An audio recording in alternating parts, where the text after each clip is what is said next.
नमस्कार दोस्तों, स्वागत है आपको फिर से एजीएस आदित्य ब्लॉग पे।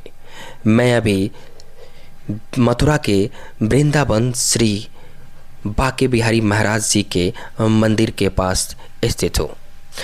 दोस्तों, आपको दिखाना चाहता हूँ कि यहाँ पे हज़ारों श्रद्धालु श्री बांके बिहारी जी का दर्शन करने के लिए आए हुए हैं। जैसे आप देखिए, यहाँ पे बहुत ज़्यादा भीड़ है। दोस्तों, आपको बता दूं, इस मंदिर के अनेकों रहस्य है। यह श्री बांके बिहारी जी का मंदिर है जो कि कृष्ण का रूप है। वृंदावन के कण कण में भगवान श्री कृष्ण का वास माना जाता है। वृंदावन की गलियों में भगवान कृष्ण ने लीलाएं की थी। आइए जाने बांके बिहारी मंदिर का क्या इतिहास है और बांके बिहारी जी कैसे प्रकट हुए थे और उनकी मूर्ति के आगे बार बार पर्दा क्यों डाला जाता है।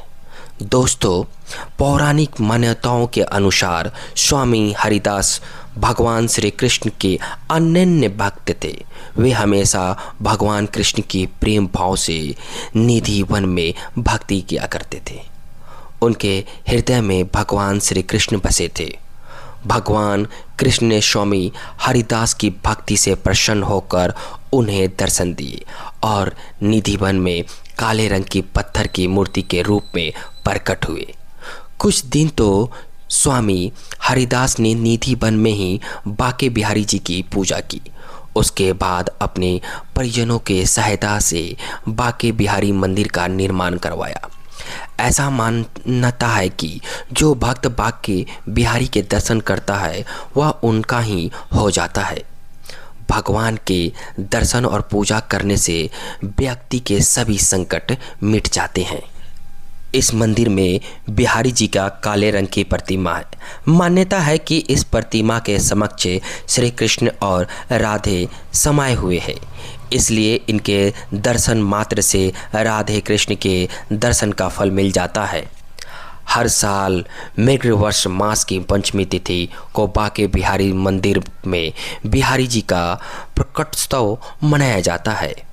बैसाख माह के तृतीय तिथि पर, जिस अक्षय तृतीय कहा जाता है, उस दिन पूरे एक साल में सिर्फ इसी दिन बांके बिहारी के चरणों के दर्शन होते हैं।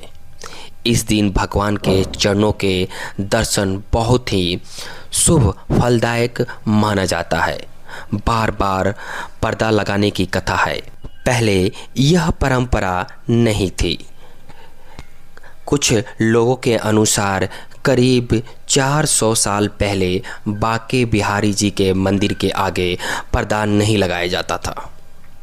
कुछ भक्त बताते हैं कि इस पर्दा को लगाने के लिए कारण है। तो दोस्तों, आपको मैं कारण बताता हूँ। एक दिन मंदिर में बांके बिहारी के रूप का बखान सुनने एक वृद्धा आई जो विधवा और निसंतान थी। वृद्धा आई तो बांके बिहारी के दर्शन के साथ साथ अपनी संतान प्राप्ति की इच्छा लिए थी। लेकिन जब उन्होंने बांके बिहारी के मनमोहक रूप को देखा तो वह एकटक देखती रही। ठाकुर जी के रूप को देखकर वृद्धा न सिर्फ अपने सारे दुख दर्द भूल गई, बल्कि उन्होंने बांके बिहारी को अपना ही बेटा मान लिया। वृद्धा अकेली थी और अपार संपत्ति की मालकिन भी थी, तो उन्होंने सोचा कि अपनी सारा संपत्ति वह बांके बिहारी के नाम पर कर दे। माना जाता है कि उस मैया का प्रेम और भक्ति भाव देख कन्हैया भी खुद को उनका पुत्र मानने से ना रोक पाए और उनके अकेलापन को देखते हुए उन्होंने उनके साथ जाने का निर्णय कर लिया। जैसे ही वृद्धा अपने घर के लिए जाने लगी, तभी बांके बिहारी भी उनके पीछे पीछे चल दिए। जब अगले दिन मंदिर के पुजारी और अन्य लोगों को पता चला तो उन्होंने प्रभु को खोजना शुरू कर दिया और खोजते खोजते वह वृद्धा के घर पहुंच गए, जहां उन्हें बांके बिहारी मिले। तब सभी ने बांके बिहारी से प्रार्थना की कि वह वृंदावन वापस लौट चले।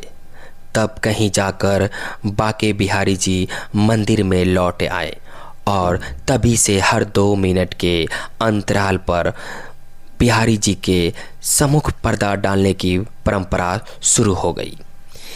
तो ये थी बाके बिहारी जी के आगे बार बार पर्दा डालने के पीछे की रोचक कथा।